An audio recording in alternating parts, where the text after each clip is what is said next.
for bringing her a hernia belt from England. It provided her with considerable relief. Early morning, she would march off to the mandi to get her provisions, rice, atta, pulses, etc., wholesale, and occasionally I would accompany her. In this way, I learnt the names of different pulses and lentils, moong, urad, malka, arhar, masoor, channa, lobia, rajma, etc. But I've never been tempted to write a cookbook or run a ration shop of my own. I was quite happy cooking up stories, most of them written after dark, by the light of a kerosene lantern. BBG hadn't been able to pay the flat's accumulated electricity bills, and as a result, the connection had been cut. But this did not bother me. I was quite content to live by candlelight or lamplight. It lent a romantic glow to my writing life. And a lot of romance went into those early stories. There was the girl on the train in The Eyes Are Not Here, and the girls selling baskets on the platform at the Uli, and romantic episodes in places as unlikely as Shamli and Bijnor, Pipal Nagar. However, as my intention is to give the reader a picture of Dehra, as I knew it, the stories in the collection are all set in Dehradun and its immediate environs. I was writing for anyone who would read me. It was only much later that I began writing stories for children.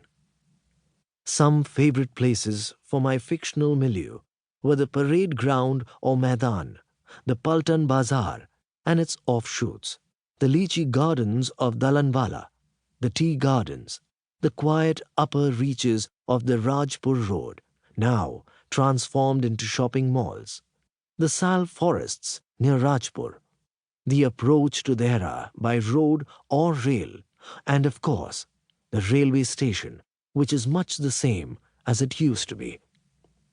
When I was a boy, many of the bungalows, such as the one built by my grandfather, had fairly large grounds or compounds, flower gardens in front, orchards at the back. Apart from lichi, the common fruit trees were papaya, guava, mango, lemon, and the pommels, a sort of grapefruit. Most of those large compounds have now been converted into housing estates.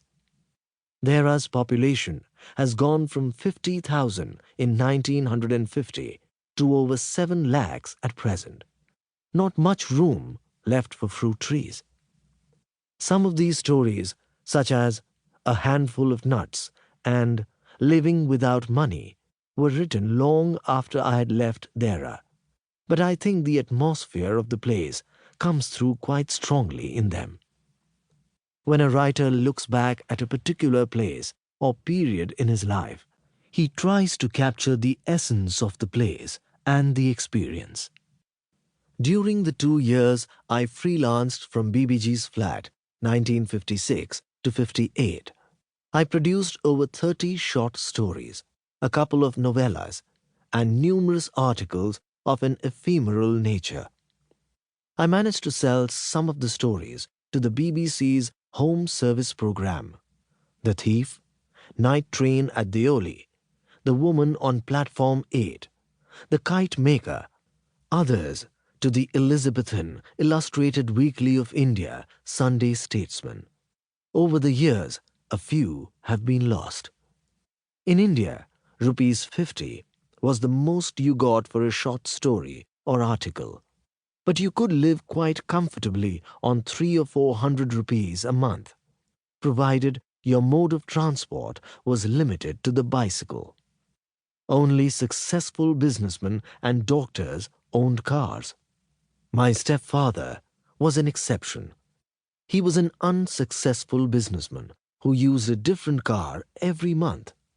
That was because, before leaving Dehra, he ran a motor workshop, and if a car was left with him for repairs or overhauling, oiling and greasing, he called it, he would use it for a month or two on the pretext of